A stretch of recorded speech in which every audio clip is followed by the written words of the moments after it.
The dating of the Gospel of Thomas is a complex and debated topic, but its potential early date is a key factor in its importance. While precise dating is difficult, several factors suggest that it may originate from the 1st or 2nd century CE.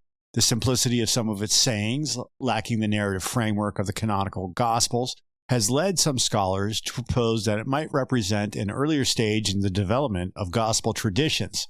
Furthermore, the absence of certain theological developments that appear in later Christian writings has been used as an argument for an early date. This doesn't definitively prove its priority, but it opens the possibility that Thomas preserves some of the earliest forms of Jesus' teachings. If the Gospel of Thomas does indeed date back to the early centuries of Christianity, it becomes an invaluable witness to the diversity of beliefs and interpretations that existed within the early Christian communities. It suggests that the sayings of Jesus were circulating and being interpreted in various ways even before the canonical Gospels were written. This highlights the fluidity of early Christian traditions and challenges the notion of a single, unified, orthodox Christianity from the very beginning. The potential early date of Thomas underscores the importance of studying early Christian texts beyond the New Testament canon to gain a more complete picture of this formative period. The question of dating is crucial for understanding the relationship between the Gospel of Thomas and the canonical Gospels. If Thomas is indeed earlier, it could provide insights into sources that the canonical Gospel writers used. It might even offer a glimpse into the hypothetical Q source, a collection of Jesus' sayings that many scholars believe was used by Matthew and Luke. Even if the Gospel of Thomas is later, it still provides valuable information about how Jesus' sayings were being used and interpreted in different Christian communities, offering a comparative lens through which to examine the canonical Gospels. One of the most compelling reasons for the Gospel of Thomas's significance is that it often presents sayings of Jesus that differ sometimes significantly from those found in the canonical Gospels.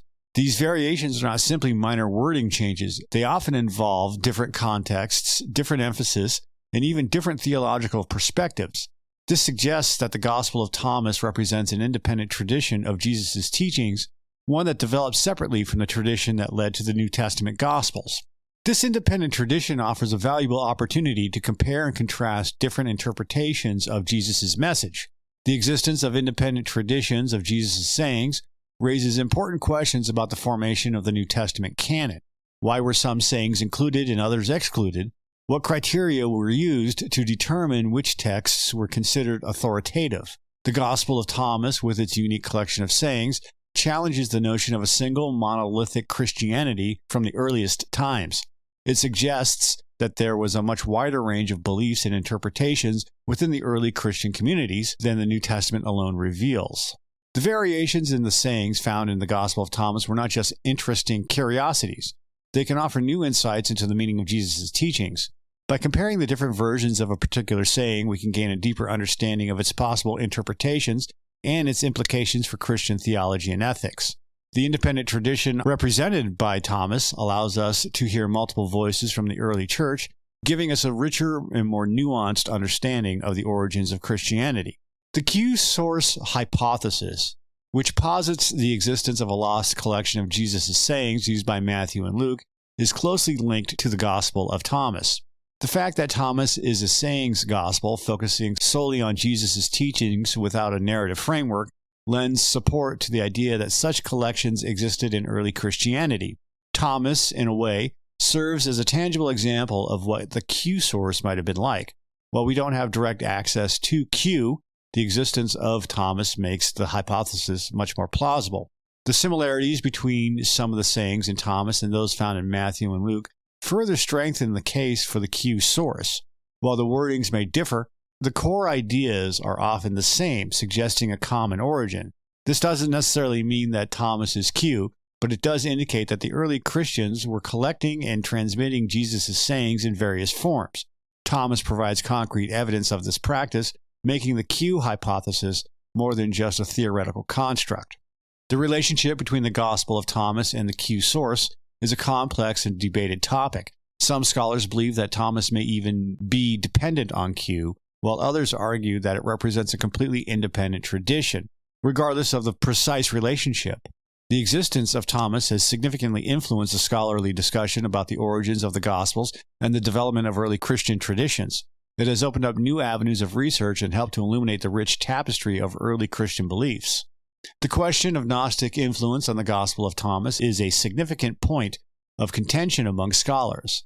Many scholars argue that the text exhibits clear signs of Gnostic thought, particularly in its emphasis on self-knowledge, or gnosis, as the path to salvation and its dualistic view of the world. The Gospel of Thomas often portrays the material world as a prison or illusion, while the true reality is seen as spiritual and transcendent. This perspective is characteristic of Gnostic systems, which often emphasize the importance of escaping the material world to achieve spiritual liberation. The potential Gnostic influence on the Gospel of Thomas raises important questions about the relationship between Gnosticism and early Christianity. Was Gnosticism a separate religion that predated Christianity, or was it a form of early Christian heresy that developed later? The Gospel of Thomas, which, with its blend of Christian and Gnostic ideas, provides valuable evidence for exploring these questions. It suggests that the boundaries between early Christianity and Gnosticism were not always clear-cut, and that there was a significant exchange of ideas between the two traditions. Understanding the potential Gnostic elements in the Gospel of Thomas is crucial for interpreting its sayings. Some sayings that might seem obscure or confusing when read from a purely Orthodox Christian perspective can take on new meaning when viewed through a Gnostic lens. By considering the Gnostic context of the text, we can gain a deeper appreciation for its complexity and its potential to offer alternative perspectives on Jesus' teachings and the nature of reality. One of the more fascinating aspects of the Gospel of Thomas is that it contains several sayings of Jesus that are not found in the canonical Gospels. These unique sayings offer a glimpse into a different side of Jesus' teachings, one that is not fully represented in the New Testament. Some of these sayings are cryptic and enigmatic, while others offer new insights into familiar themes. They challenge us to reconsider our understanding of Jesus and his message. The existence of these unique sayings raises questions about the process of canon formation. Why were some sayings included in the New Testament and others excluded? What criteria was used to determine which texts were considered authoritative? The Gospel of Thomas, with its collections of sayings not found elsewhere, reminds us that the New Testament is not the only source for understanding Jesus' teachings. It is one voice among many, although it's a very important one. And these unique sayings in the Gospel of Thomas are not just historical curiosities, they can also offer valuable insights for contemporary spirituality. Some of these sayings resonate with modern readers in ways that the more familiar sayings from the canonical Gospels do not. They can challenge us to think differently about our relationship with God, with ourselves, and with the world around us. The Gospel of Thomas, in this sense, is not just a historical document, it is a living text that can continue to inspire and provoke thought centuries later. The sayings within the Gospel of Thomas are notoriously cryptic, often employing metaphors, paradoxes, and enigmatic pronouncements that resist easy understanding. They lack the narrative context provided by the canonical Gospels, where Jesus' words were embedded within the stories of his life and ministry. This absence of narrative framework forces the reader to grapple with the sayings in isolation, making their interpretation a complex and challenging task. A single saying can often be read in multiple ways, each with different implications for understanding Jesus' message and the theology of the Gospel of Thomas itself. The difficulty of interpretation is further compounded by the fact that we have limited access to the specific historical and cultural context in which the Gospels of Thomas was written. We don't know for certain who wrote it, when it was written, or for what audience it was intended. This lack of contextual information makes it difficult to determine the intended meaning of the sayings. Were they meant to be understood literally or symbolically? Were they intended for a specific community or for a broader audience? These are questions that scholars continue to debate. The interpretive challenge posed by the Gospel of Thomas necessitates a careful and nuanced approach. Scholars employ various methods of interpretation, including linguistic analysis, historical criticism, and comparative study of other ancient texts. They also consider the potential influence of different philosophical and religious traditions, such as Gnosticism, Platonism, and Jewish mysticism. But even with these tools, the interpretation of the Gospel of Thomas remains a complex and often subjective endeavor. The open-ended nature of the sayings in the Gospel of Thomas can be seen as both a challenge and an opportunity, and while it makes interpretation difficult, it also allows for a plurality of readings. Different readers from different backgrounds and with different perspectives may find different meanings in the sayings, and this can lead to a richer and more nuanced understanding of the text. as well as a greater appreciation for the diversity of early Christian thought. However, it also underscores the importance of engaging with the text critically and being aware of the limitations of our own interpretations. The question of Gnostic influence on the Gospel of Thomas is central to understanding its place within early Christianity. Many scholars argue that the text exhibits clear signs of Gnostic thought, especially in its emphasis on self-knowledge as the path to salvation and its dualistic view of the world. So the Gospel of Thomas was not included in the New Testament canon, a decision that has had a profound impact on its reception and interpretation throughout history. The canon, the collection of books considered authoritative by the early church, played a crucial role in shaping Christian theology and practice. The exclusion of the Gospel of Thomas suggests that it was not considered to be in line with the developing orthodoxy of the church, and this raises questions about the criteria used for canon information and the reasons why the Gospel of Thomas was not included. The non-canonical status of the Gospel of Thomas has often led to it being viewed with suspicion or even dismissed as heretical.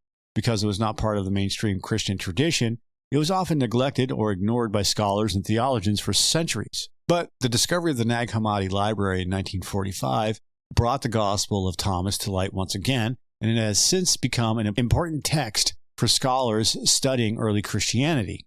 Its rediscovery has challenged the traditional narrative of Christian history and opened up new avenues of research. The exclusion of the Gospel of Thomas from the canon is not necessarily an indication that it is less valuable or less authentic than the canonical Gospels. It simply reflects the choices made by the early church in determining which texts were considered authoritative. The reasons for these choices are complex and likely involved a variety of factors, which included theological considerations, political agendas, and the influence of different Christian communities. The Gospel of Thomas, while not part of the canon, offers a valuable alternative perspective on early Christian thought and the teachings of Jesus. The non-canonical status of the Gospels of Thomas should not prevent us from engaging with it critically and thoughtfully. While it may not be part of mainstream Christian scripture, it remains an important historical and religious document. By studying the Gospel of Thomas, we can gain a deeper appreciation for the diversity of early Christian beliefs and the complex process by which the New Testament canon was formed. It also reminds us that there are many voices from the past, and that by listening to them all, we can gain a richer, more nuanced understanding of the origins of Christianity.